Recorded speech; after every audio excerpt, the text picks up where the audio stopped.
계시록 1장 9절입니다. 계시록 1장 9절, 계시록 1장 9절 같이 봅니다. 나 요한은 너희 형제요 예수의 환난과 나라와 참음에 동참하는 자라. 하나님의 말씀과 예수를 증언하였으므로 말미암아 밤모라 하는 삶에 있었더니. 아멘. 어제 설교 1분 요약 듣겠습니다. 그는 요한계시록 1장 8절 설교의 핵심 내용을 간단히 살펴볼게요. 이 설교는요, 요한계시록 1장 8절 말씀을 통해서 하나님이 당신 스스로를 어떻게 소개하시는지 보여주는 건데요. 하나님이 직접 말씀하시는 거니까 이게 참 중요하겠죠? 같이 한번 보시죠. 첫 번째로 하나님은 알파와 오메가라고 하세요. 이게 뭐냐면 헬라어 알파벳의 처음과 끝 글자잖아요. 그러니까 모든 것의 시작이시자 마침이시라는 거죠. 이건 하나님이 역사는 물론이고 우리 각자 인생의 처음부터 끝까지 다 책임지고 이끌어 가신다는 그런 아주 강력한 메시지를 주는 거예요. 두 번째는요, 하나님은 이제도 있고 전에도 있었고 또 장차 오실 분이시래요. 이게 무슨 말이냐면 시간을 뛰어넘는 영원하신 분이라는 거죠. 세상 모든 건 변하고 사라지잖아요. 근데 하나님은 과거, 현재, 미래 이 모든 시간을 아우르면서 영원히 존재하시는 유일한 분이라는 뜻입니다. 마지막 세 번째는 하나님은 전능하신 분이라는 거예요. 말 그대로 모든 걸 하실 수 있고 온 세상을 다스리시는 분이라는 거죠. 아무것도 없는 데서 세상을 만드신 그 능력이요, 바로 우리가 믿고 의지하는 하나님의 힘이라는 겁니다. 결국 이 설교는 하나님이야말로 역사의 주관자시고 영원하시면서 또 전능하신 분이라는 걸 우리한테 다시 한번 확실하게 알려주는 거죠. 나 요한은 너희 형제요 예수의 환난과 나라와 참음에 동참하는 자라. 하나님의 말씀과 예수를 증언하였으므로 말미암아 밤모라 하는 섬이 있었더니. 아멘. 1분 요약을 통해서 어제 했던 설교를 다시 한번 또 묵상하면서 은혜를 받았습니다. 자, 오늘 9절 보겠습니다. 나 요한은 4절에도 요한은 하면서 아시아에 있는 7교회에 편지한다 그랬죠. 그렇게 7교회에 받은 계시를 편지할 때에 또 자기를 소개하죠. 9절에 나 요한은 너희 형제요 그랬습니다. 따라합시다. 너희 형제요. 네, 맨 먼저 자기를 밝히는 것이 너희들의 형제다 하는 자기 자신을 소개하는 걸 보게 됩니다. 이 형제라고 한 단어가 어떤 단어인가 보도록 하겠습니다. 형제라고 하는 말은 아델포스, 뒤에 안 나오네. 아델포스라고 하는 단어인데 요한도 형제라는 단어를 쓰지만 또 바울도 형제라는 단어를 자주 씁니다.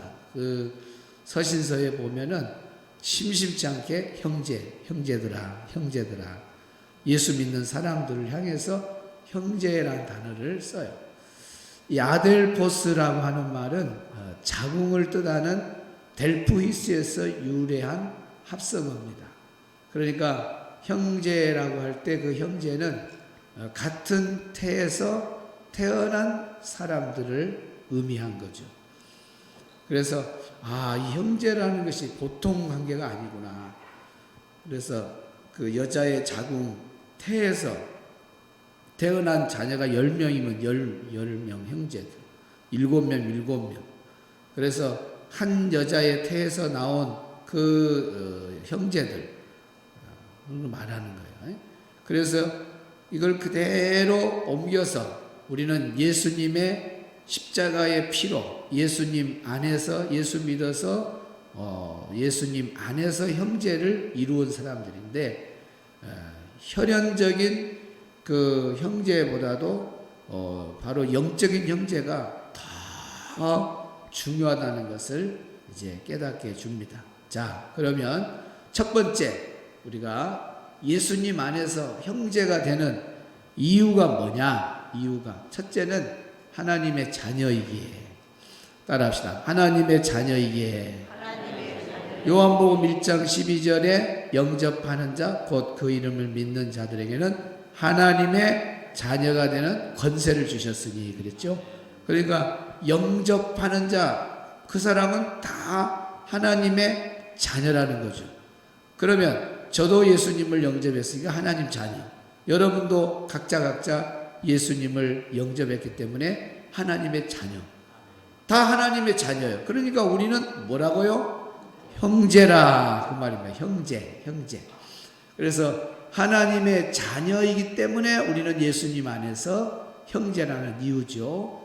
그래서 예수님으로 피로 맺어진 가족이라는 걸 꼭 기억하시고, 끼리 문화, 왕따, 교회 안에서는 있어야 돼요, 안 돼요? 절대로 안 된다는 겁니다. 갈라디아서 5장 19절에서 21절에 보면 당을 짓는 자는 하나님의 나라를 유업으로 얻지 못한다 그랬습니다. 유다서의 1장 19절에 보면 성령이 없는 자라 그랬습니다. 그래서 당 짓는 것이 갈라디아 유다서에 나오는데 비열한 본성, 이기주의, 나누다, 분리하다. 약간 단어는 다르지만은 누가 분리하고 나눠요? 다 여기 말 그대로 비열한 본성을 가진 사람들, 이기주의, 이런 사람들이 끼리끼리 자기의 이익을 위해서 끼리끼리 이렇게 뭉치고 만나고 그런 것을 말하는 겁니다.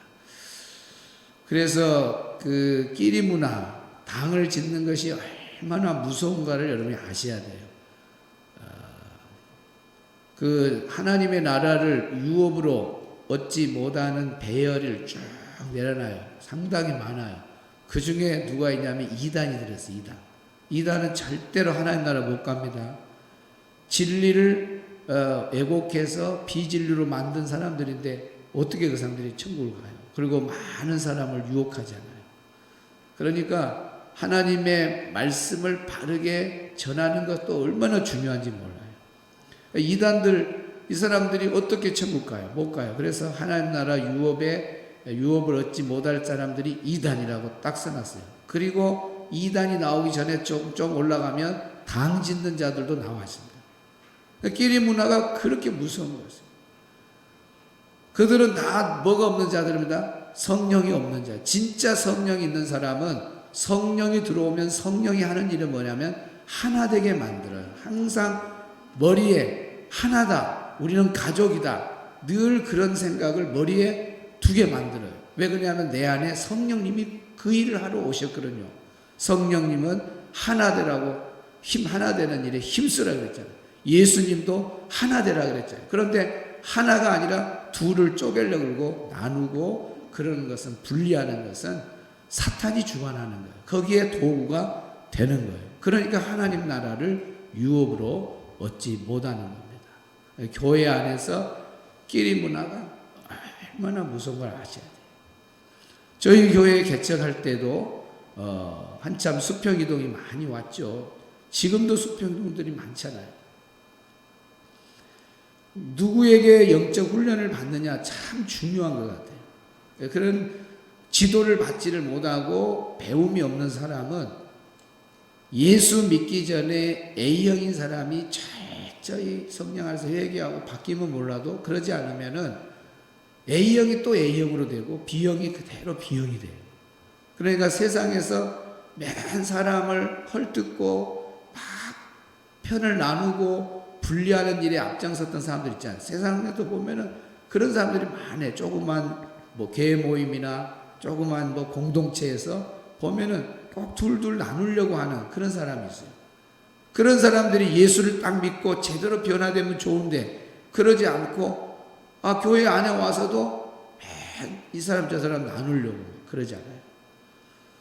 그러니까 그런 사람들은 좋은 자리가 아닌 거예요. 천국을 유업을 받지 못할 자리에 왜 그 앞잡이가 되냐고. 절대로 그런 일을 해서는 안 돼요. 저희 교회는 개척부터 제일 경계하는 것이 이단. 이단은 외적에서 공격이 들어와서 교회를 파괴하는 사람들이 이단이에요. 옛날에는 이단이 밖에서 이렇게 교회를 파괴했는데 요즘은 무장 침투를 해요. 그래가지고 숨어 들어와요. 불신 전도 이렇게 전도 다니면은 그래요. 그래서 안 믿는 사람처럼 연극을 잘해요. 그래가지고 등록을 해요. 그래서 11조도 잘해요. 주일도 잘 지켜요. 봉사도 잘해요. 서리집사 임명도 받아요. 그래서 교회에 중요한 일들을 해요. 그러면서 교회 안에 어떤 소속이 좀 안 되거나 이런 사람들을 잘 눈여겨봐요. 그래가지고 그런 사람들 몰래 어떤 선교사님이 계시는데 아무나 설교 공부 가르치는 거 아니다. 한번 가보자.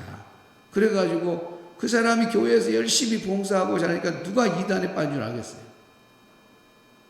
그 넘어가가지고 세례가 돼버리면 같이 이제 물들어 버려요. 그래서 어떤 데는 산옮기기 작전. 그래서 한 사람 한 사람 해가지고 작은 교회 한 10명 나오는 교회에 가서 어떤 사람이 그런 역할을 해요. 그래가지고 한 사람 한 사람 그렇게 세뇌시켜가지고 나중에는 한 6명을 자기 편으로 만들어버려요. 그럼 몇 명 남았어요? 4명 남았어요. 재직회나 뭔 회의하고 교역자 오고하고 다 누가 해요? 6명의 힘이 더 세니까 자연적으로 그쪽으로 바뀌어져요. 나중에는 신천지에서 말하는 자기들이 말하는 전도사 그런 사람을 교역자로 불러와. 그래가지고 결국은 교인들 전체가 이제 세뇌가 되고 통으로 교회가 넘어가요. 그런 경우가 있어요. 그래서 저 친구도 같이 여천제교회 부교육자였는데 보니까 거기 이제 전화가 많이 왔는데 다행히 노예 알아서 노예가 힘을 도와줘서 교회가 넘어가는 데까지는 안 갔는데 장로님들도 넘어가 버렸고 이단에 또 교인들도 상당히 많이 넘어가 버렸어요. 그러니까 교회가 통째로 넘어갈 판인데 그래도 교회만 건졌어요. 그래도 위험한 거예요. 그래서 교회 안에 밖에서 침투해 왔던 이단이 지금은 무장해서 들어온다는 걸 아셔야 돼요. 그래서 교회를 혼란시켜 만들어요. 여러분 항상 주변에 누가 있다는 걸 경계하라고. 이단. 자나깨나 먼 조심, 불조심. 자나깨나 먼 조심, 이단 조심. 자나깨나 봐서 어디 성경 공부 가자, 뭐 하자, 또 불평 불만을 이렇게 한다 그러면 잘 예의주시해서 봐야 돼요. 그리고 그 사람이 꼭 전화를 하면은 꼭 그날 그 시간에 전화를 하면 안 받아. 그걸 자꾸 통계적으로 내보면 화요일이나 목요일 날 왜 안 받는다면 어디 가냐고 자꾸 물어봐야 돼요. 그런 사람들은 꼭 또 정기적으로 성경 공부에 가요. 저기 신천지 성경 공부하는 데 가보세요. 평일날에도 얼마나 그 동천에 차들이 그렇게 많은지. 다 맞벌이 한다고 일 가는 줄 알았는데 알고 보니까 순천에 맞벌이 안 하고 평일날도 시간이 많은 사람들이 참 많다는 걸 어디서 알았냐? 신천지 거기 주차장을 보고 알았어요. 그러니까 이단들이 얼마나 교회를 괴롭히고 얼마나 교회 사람들을 많이 끌고 초신자들은 거의 없어요. 다 기존 교회 성도들 다 끌어가요. 가서 뭐 가르쳐요? 계시록 가르쳐요. 계시록. 왜? 기존 교회는 계시록을 안 하니까. 그러니까 처음 듣는 사람은 다 넘어가는 거예요. 이단이 무섭습니다. 이단에 경계하시 바랍니다. 이단하고 동창생이 누구다고요? 당 짓는 것. 그래서 성경에 동일하게 나와 있어요. 같은 줄에 나와 있어요. 그러니 얼마나 무섭습니까? 저는 개척할 때부터 끼리 문화 만들고 당 짓는 사람은 20명이든 30명이든 저한테 딱 들컥나면 몽땅 30명 다 쫓아내요. 20. 그래서 교회는 철저히 하나, 가족, 형제, 성경의 흐름을 그대로 가지고 가요. 기존 교회에도 얼마나 끼리 문화들이 많습니다. 아니 세상도 그런 걸 싫어하잖아요. 여러분 자녀를 학교 보냈는데 왕따 당하고 끼리 문화에서 이렇게 참 아픔을 갖고 있는 자녀가 있다면 같이 잠 못 자요. 같이 친구들하고 같이 어울리고 놀아야 되는데 막 심하게 왕따를 한다고. 그런 부모 입장을 생각해보세요. 그 아이 입장을 생각해보세요. 사회에서도 왕따 끼리 문화를 얼마나 나쁘게 생각합니다. 그런데 교회가 예수님 안에서 사랑을 나눠야 될 교회가 교회 안에서 어느 장로와 끼리끼리 뭉치고 어느 권사와 끼리끼리 뭉치고 어떤 집사와 끼리끼리 뭉치고 절대로 있을 수 없는 일이에요. 항상 교회는 예수님 안에서 맺어진 형제라는 생각, 우리는 한 가족이다, 그런 생각을 하셔요. 같은 태에서 나온 자녀들이, 형제라고 하는 것이 뭐예요? 편해야 되고, 형제라고 하는 것은 어떤 감춘 것이 없이 투명해야 되잖아요. 그런데 몰래 자기들끼리만 모이고 자기들끼리만 나누고 그러면 그게 가족이에요? 어디 외식을 나가는데 막내 하나만 놔두고 아들이 5인데 4명을 데리고 가서 소고기 막 먹고 들어와서 막내가 엄마 어디 갔다 왔냐니까 저 몰라. 아빠는 어디 갔다 왔냐? 나도 몰라. 형 아들한테 물어보니까 다 모르나요. 근데 옷을 맡아보니까 다 소고기 냄새가 나요. 고기 먹었구만. 그러니까 아니요 뭐. 이 세상에 그런 집이 있을까요, 여러분? 한번 생각해 보세요. 여러분이 자녀들을 키워봐서 알잖아요. 형제들끼리 몰래 야 우리 3명만 어디 가자. 4명 형제인데 3명만 어디 가자. 그런 데 있어요? 아니잖아요. 가족은 절대로 그럴 수 없습니다. 없으면 찾아서라도 데리고 가는 것이 가족이고 형제 아닙니까? 교회가 그래야 돼요. 교회는 예수님 안에서 맺어진 형제인데, 이 형제는 땅에서 사라질 형제가 아니라 천국까지 영원히 갈 형제들이에요. 영원히. 땅의 형제들은 땅에서만 혈연적 관계로 가까운 거지, 사실 남편과 아내가 얼마나 가깝습니까? 또 형과 동생 사이가 얼마나 가까워요. 한 가족, 한 형제 참 가깝죠. 그러나 그 중에 예수 안 믿는 사람이 있으면 같은 이불을 덮고 자도 땅에서만 가까운 거지, 죽고 난 다음엔 전혀 나하고 상관없는 사람. 안 그래요? 한 사람은 지옥으로 가버리고 한 사람은 천국으로 가버리고 완전히 사는 곳이 다릅니다.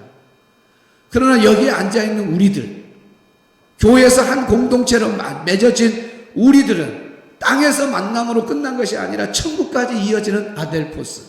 진짜 형제는 바로 예수 믿는 우리가 더 가까운 형제라는 겁니다. 그래서 아까 이야기를 하다 만 것이 바로 그건데, 그 길이 문화 한 7명인가 되죠. 7명. 맨 계단에 앉아서 옛날 4층에 그 25시 약국 바로 위에 건물에, 옆에 건물에 4층에 우리 교회에 있는데 상가를 얻어서 예배 드렸잖아요. 계단에 맨 모이면 소탁소탁. 뭐 다른 집사님들이 목사님 한 교회 안에서 왜 저 사람들만 저렇게 뭉쳐갖고 있는가 모르겠다고. 그래서 제가 불러다가 몇 번 주의를 줬어요. 그 사람들이 이렇게 자꾸 이야기를 한다. 교회 안에서 서로 같이 어울리고 같이 대화를 해야지 맨 같은 사람들만 모여서 이야기하다가, 그러면 이야기하던 것도 쭉 하면 얼마나 좋아. 여자들은 눈치 몇 단이다고요? 9단이요 9단. 라고 뭔 이야기하다가 어느 집사님이 그리 자판기 옆으로 가면은 탁 끊어버려. 그러니까 좋은 이야기 했어, 나쁜 이야기 했어요? 나쁜 이야기 했지. 좋은 이야기는 계속 하죠. 그래서 여러분들이 2명, 3명 이렇게 이야기하다가 누가 옆에서 오면은 가족이니까 이렇게 소리를 그랬지 집사님, 그러지, 그래 어제 우시장에 갔어? 아 그래. 라고 여기 가까이 1m 오면 아 그래 갈치를 쌌어. 아 걔가 그렇게 싸. 오히려 더 들리도록 해야 되는데 2명 이야기하다가 좀 아이고 좀 그러면 소리가 또 적어져 버려요. 그냥 이러고 있어. 그건 그렇게 좋은 형제간의 관계를 갖고 있는 사람은요, 자기가 의심받지 않으려고 소리를 더 크게 해요. 지나가면 그렇지 걔가 요즘 싸. 아이고 나도 가야 되겠네. 그러면 지나간 사람 듣고 아 뭐가 싸? 아 그래 요즘 걔가 그렇게 싸? 아이고 나도 가서 사서 게장 담았으면 먹어야 되겠다. 얼마나 멋있어요. 옆 사람하고 인사합시다. 우리는 천국까지 가야 될 형제입니다. 그러니까 차 안에서도 못 본 척은 가만히 앉아 있어야 돼요. 막 차 탈 때마다 인사해야 돼요. 아, 형제가 왔는데 가만히 있어요. 아이고 집사님, 아이고 권사님, 막 어서 오세요. 막 이래야 돼. 가만히 가만히 앉아서 타든지 말든지 내려서 가든지 그런 사람이 있어요. 진짜 자기 형제면 그럴까요? 안 그러죠. 그래서 예수님 안에서 맺어진 형제가 얼마나 중요한가. 땅에서만 아니라 저 천국까지 가는 그런 의미로 요한이 말해요. 나는 너희의 형제요.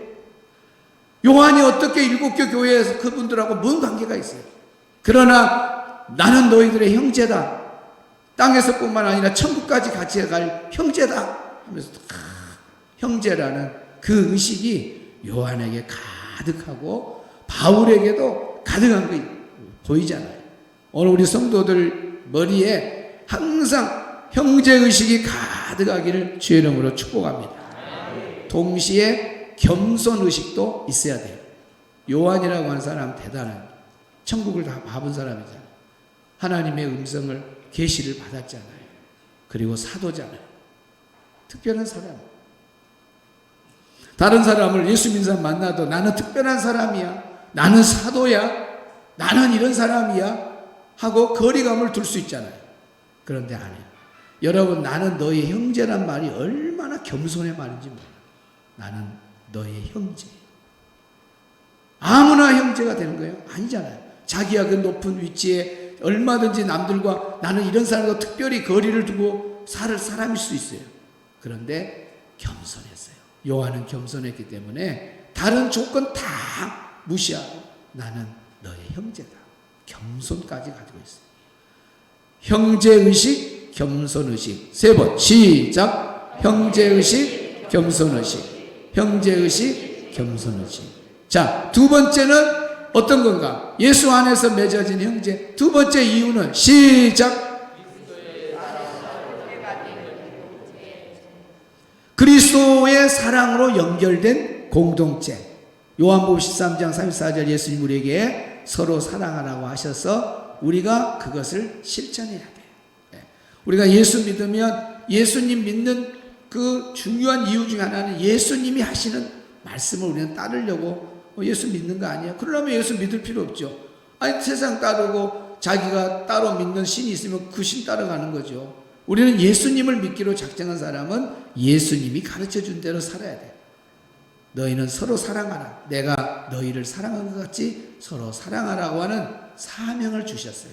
그래서 예수님의 사랑으로 서로 사랑하면서 사랑의 띠를 이렇게 딱 갖추고 살아야 돼. 그것이 우리 사명이에요. 형제의 사랑은 나의 사명이다. 시작. 형제의 사랑은 나의 사명이다. 세 번째 보겠습니다. 세 번째, 영적 연합 같은 의미가 있죠. 바로 거의 비슷해요. 고린도서 12장 12절로 27절 예수님을 구주 믿으면 성령 안에서 뭐 해야 된다? 하나가 돼야 돼. 한 몸을 이루어야 돼. 한 몸을. 그러니까 뭐 두말할 거 없어요. 무조건 예수 믿는 사람은 다 형제예요. 사실 지역 따라서 편의상 뭐 순천 주성교회, 순천 무슨 교회, 뭐 강주 무슨 뭐 제일교회, 중앙교회 뭐 이렇게 다 지역마다 나눠놓은 것 뿐이지 결국은 천국 가면은 우리는 모두가 하나된 공동체 안에서 영원히 살지. 순복음 너희들은 저 동쪽에서 살아라. 감리교 너희들은 저 서쪽에서 아닙니다. 교단도 없어요. 천국 가면 다 하나예요. 다 하나. 예수 안에서 전부 하나예요. 그래서 땅에서도 우리는 사실 구분된 것 뿐이지만은 다 마음적으로는 하나다. 이단만 빼고 비진리 이단만 빼고 바른 신앙에서 신앙생활하는 사람은 다 만나는 사람마다 자 천국까지 가야 될 형제구나. 그런 마음을 가지셔야 돼요. 성도들은 성도들 안에서 서로 사랑의 띠로 하나가 되고 그렇게 되어진 교회와 교회가 또 연합해서 하나가 되고 이렇게 해서 예수님으로 연결된 모든 공동체의 그 사랑의 공동체 형제라고 하는 그 가족은 천국 가서도 헤어지지 않는 영원한 가족이라는 거죠. 영원한 가족. 그래서 오늘 우리는 정말 하나 되는 것이 얼마나 큰 사명인가 하는 것을 아셔야 된다. 오늘 우리 성도들 한 사람 한 사람 하나 되는 일에 앞장서기를 주의 이름으로 축복합니다. 아까 이야기하다 많은 건데 이제 생각이 나네. 그래서 광양에 한번 집회를 갔어요. 광양에. 그 사람들 주의사항 주고 난 다음에 광양에 집회를 갔는데, 보통 낮 집회를 하면은 10시 시작하는 데가 있고 뭐 9시 반에 시작하는 데도 있는데, 10시에 시작하면 보통 12시 넘거나 12시에 끝나요. 그 점심을 먹어요. 근데 그날따라 11시에 끝내었어요. 11시에. 그러고 식당에 가자 해서 갔죠. 이제 식당 갔는데, 식당에 가서 이제 식사를 하려고 하면 이제 그 목사님이 주차를 하는 동안에, 보통 강사는 먼저 내려주잖아요. 그러면 기다리는 강사가 있고 먼저 들어가는 강사. 나는 그냥 성질이 급해갖고 주차하는 게 못 기다리니까 나 혼자 들어갔어요. 들어가고 문이 다 닫혔길래 그냥 아무 문이라도 탁 열어봤는데 거기에 7명이 다 있어요. 아니 세상에 그 이른 아침에, 그것도 11시에 그분들이 더 놀래버려요. 제가 문을 여니까 다 놀래고 다 놀래. 그동안 목사님 주의사항을 들었는데, 야, 꼼짝없이 현장에서 잡혀버렸구나. 그래서 불러다가 이야기해서, 이제 그렇게까지 이야기해도 말 안 들으니까 조용히 교회를 떠나라. 그래서 그분들 다 떠났어. 한꺼번에. 애들까지 하면 그 몇 명이에요? 30명이 넘지. 그리고 난 이후로 지금까지 그런 일이 없어요. 그래서 초신자들이 우리 교회에 와서 다른 교회에서 집사 직분, 권사 직분 받고 우리 교회 와서 딱 1년 동안 경험한 것이 뭐냐? 끼리 문화가 없다는 거예요. 끼리 문화 있으면 말해보세요. 누가 자기들끼리 모여갖고 끼리끼리 하던가요? 물론 이제 어떤 목장 모임이라든지 또 신앙생활 하다 보면 가까운 사람들이 이렇게 있지만, 그런 사람들은 다 투명한 사람들입니다. 그냥 교회 불평하고 원망하고 어두운 그런 그룹의 모임이 있는가 보세요. 없어요. 그러니까 가장 좋은 게 뭐예요? 끼리 문화가 없다. 얼마나 설문조사할 때 이렇게 나오는 것 답 보면은 끼리 문화가 없다는 거예요. 초신자들 물어보면 이 교회는 끼리 문화가 없다. 얼마나 감사해요. 여러분, 우리는 가족입니다. 네? 서로가 서로를 만날 때에 우리 아버지다. 나보다 좀 나이가 많으면 우리 아버지다. 우리 엄마다. 이런 생각하면 돼요. 제가 옛날 재직회 때 이야기했잖아요. 나이가 좀 많으면 오빠다. 오빠. 우리 오빠다. 내 동생이다. 그렇게 생각하면 되는 거예요. 그러니까 설교 끝나고 언제 주일인가 나를 보고 오빠. 그 웃었는데 그게 가족 정신, 형제 정신. 우리 형제 의식, 겸손 의식 3번 외칩니다. 시작. 형제 의식, 겸손 의식. 형제 의식, 겸손 의식. 형제 의식, 겸손 의식. 아멘. 아름다운 사랑을 나눠요. 우리 아름다운 사랑을 나눕시다. 아름다운 사랑을 나눠요. 주님의 사랑을, 우리 모두 사랑을 나눠요. 주님의 기쁨이 넘치게 사랑을 나눠요. 온 세상에 주님 사랑 넘치도록 사랑을 나눠요. 우리 사랑을 모두 전해요. 아름다운 사랑을 나눠요. 우리는 형제입니다. 주님의 사랑을 서로 나누고 삽시다. 나눠요. 맘에 눈물이 넘치게 아름다운 사랑을 나눠요. 주님의 사랑을, 우리 모두 사랑을 나눠요. 내 맘에 기쁨이 넘치게 사랑이 나누요. 우리 주님 사랑이 넘받은 곳에 도우세요. 빛나도록 모든 영혼들이 주의 사랑 나도록 아름다운 사랑 주님의 사랑은